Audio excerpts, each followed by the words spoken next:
제가 시장에 당선돼도 정치 보복은 결코 없을 겁니다. 저는 지난 9년간의 시정을 서울시가 미래로 가기 위한 축적의 시간으로 받아들일 겁니다.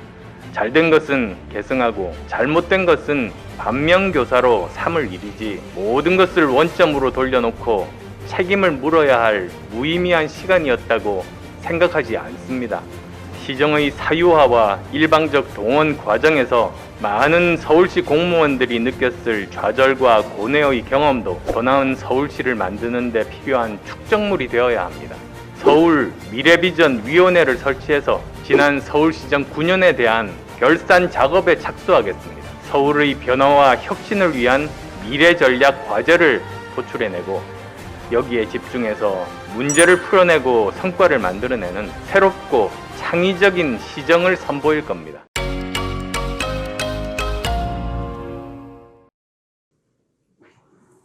대통령께서 지난주 성탄절에 희망을 말씀하셨습니다. 우리는 서로에게 희망의 빛이라고 하셨습니다. 대통령 말씀대로 새해에는 국민이 편을 갈라 싸우고 서로 증오하는 것이 아니라 서로에게 희망이 되기를 진심으로 소망합니다. 그래서 대통령께 요청드립니다. 국민 모두에게 희망을 말씀하시고 국민 모두가 희망을 간직할 수 있는 나라로 가려면 이제 여기서 멈춰 주십시오. 독선과 폭주, 억지와 궤변으로 밀어붙였던 것들을 제자리로 돌려놓아 주십시오. 지금까지의 국정 운영 방식으로는 희망을 가지라고 강요할 수 있어도 희망을 만들 수는 없기 때문입니다. 야당을 존중하는 협치를 복원하여 정치를 정상화해야 합니다. 윤석열 총장 임명 때 하셨던 말씀처럼 검찰의 살아있는 권력 비리 수사는 막지 말아야 합니다. 국민 대다수가 납득할 수 없는 잘못된 인사, 무리한 임명 철회하십시오. 강행 처리한 무리수법들에 대해서는 거부권을 행사하고 국회에서 다시 논의해달라고 요청하십시오. 그렇게 하실 때만 대통령이 말씀하신 희망이 전체 국민의 희망이 될 수 있을 겁니다. 안이하고 무책임한 백신 확보 실패와 무능을 감추기 위한 거짓말에 대해서도 솔직하게 잘못을 인정하고 사과하십시오. 다른 나라들보다 반년이나 늦은 백신 구매 계약 뉴스만으로 민심의 분노를 덮으려고 잔꾀를 부리지 마십시오. 백신의 구매 계약 내용, 즉 언제, 얼마나 들어오고 언제부터 접종할 수 있느냐가 핵심입니다. 그리고 지금 제약사와 계약을 체결하더라도 한참 기다려야 합니다. 이미 선구매한 다른 나라들에게 물량이 공급되기 때문입니다. 따라서 제가 이미 지난주에 제안했던 것처럼 충분한 물량을 확보한 우방국들에 부탁해서 여유분을 받는 것이 유일한 방법입니다. 대통령이 백신 정상 외교에 적극 나서야 합니다. 이런 어려움을 해결하는 것이 진짜 외교 역량 아니겠습니까? 다시 한번 말씀드리지만 2021년 대한민국의 희망 만들기는 대통령과 여당의 변화를 통해서만 시작할 수 있습니다. 분열과 배제, 상대에 대한 증오와 혐오만으로는 희망이 만들어지지 않습니다. 힘을 가진 쪽에서 먼저 변화하고 화해와 협치의 손을 내밀 때만이 진정한 변화가 시작됩니다. 청와대와 여당이 변하면 야당도 거기에 맞춰 함께 변하지 않겠습니까? 오직 국민 통합과 희망의 에너지만이 국난 극복의 원동력이 될 수 있습니다. 새해에는 대통령과 정부 여당의 변화된 모습을 진심으로 기대합니다. 지난주 저는 서울시장 보궐선거 출마를 선언하면서 범야권 후보 단일화라는 승리 전략을 말씀드렸습니다. 그리고 당선되면 연립 시정을 통해 야권의 유능함을 보여드리고 정권 교체의 교두보를 만들겠다는 시정 운영의 기조와 각오도 말씀드렸습니다. 여러분들이 새로운 서울시정의 구체적인 정책 비전을 기대한다고 말씀하셨습니다. 이미 많은 것들을 다듬고 있고 앞으로 하나씩 말씀드릴 겁니다. 오늘은 서울시정 개혁 방향에 대해 먼저 말씀드리고자 합니다. 이번 서울시 보궐선거의 성격, 그리고 보궐선거로 당선된 집행부의 성격은 문재인 정권의 무능과 폭주, 전임 시장에 대한 정치적 심판의 의미도 있지만 무엇보다 지난 서울시정 9년을 제대로 결산해서 대안을 만들어 나가는 겁니다.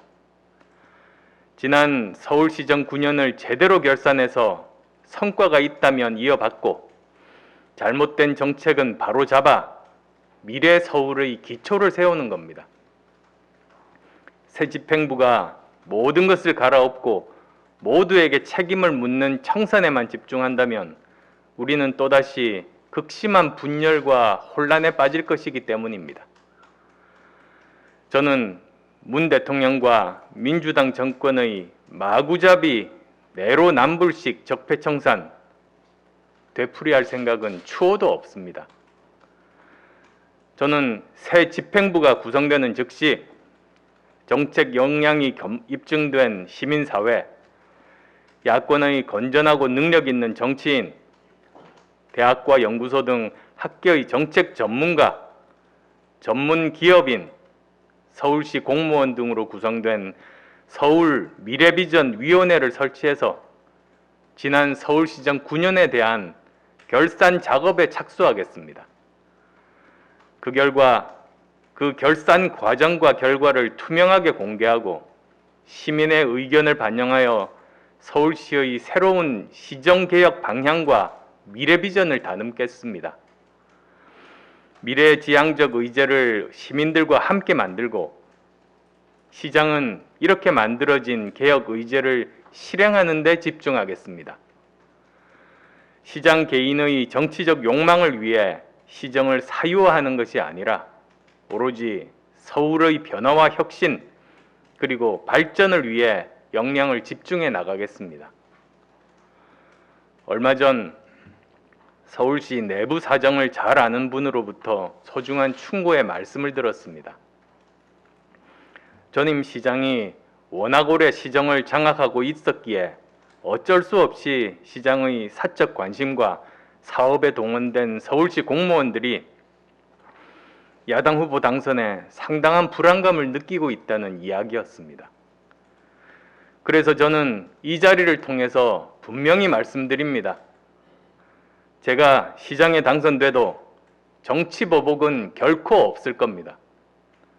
저는 지난 9년간의 시정을 서울시가 미래로 가기 위한 축적의 시간으로 받아들일 겁니다. 잘된 것은 계승하고 잘못된 것은 반면교사로 삼을 일이지 모든 것을 원점으로 돌려놓고 책임을 물어야 할 무의미한 시간이었다고 생각하지 않습니다.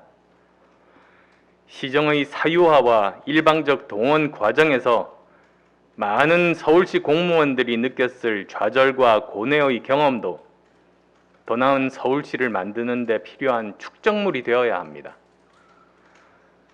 또한 저는 서울시의 미래를 위한 일에 집중하겠습니다.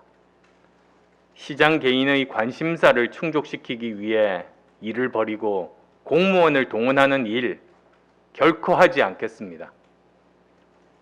공무원들이 시장의 개인 관심사에 동원되느라 공직사회의 일하는 풍토와 문화가 왜곡되는 일은 제가 앞장서서 막을 것입니다.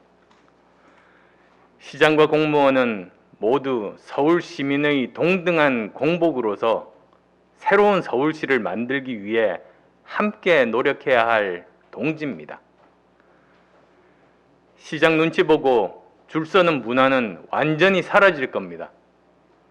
전임 시장과 정무라인들의 잘못은 바로 잡겠지만 그 과정에서 정해진 규정에 따라 실행에 참여했던 분들에 대한 어떤 편견도 없을 겁니다. 다시 한번 말씀드리지만 서울시의 지난 9년을 결산하는 일은 긍정적 대안과 미래 비전을 만들기 위한 과정입니다. 특정 공무원들을 벌주고 배척하기 위한 작업이 아닙니다. 저는 제대로 된 시정 결산 작업을 통해 서울의 변화와 혁신을 위한 미래 전략 과제를 도출해내고 여기에 집중해서 문제를 풀어내고 성과를 만들어내는 새롭고 창의적인 시정을 선보일 겁니다. 여러분도 아시다시피 저는 드루킹 댓글 조작과 정치 공작의 가장 큰 피해자였습니다. 그럼에도 저는 개의치 않습니다. 그들은 부당하고 저급한 방법으로 저를 공격했지만 저는 오직 시민만 바라보고 미래로 가는 정치만 생각하겠습니다. 저 안철수는 사감과 사익으로 국정을 망치고 있는 현 정권의 길은 결코 가지 않을 것입니다.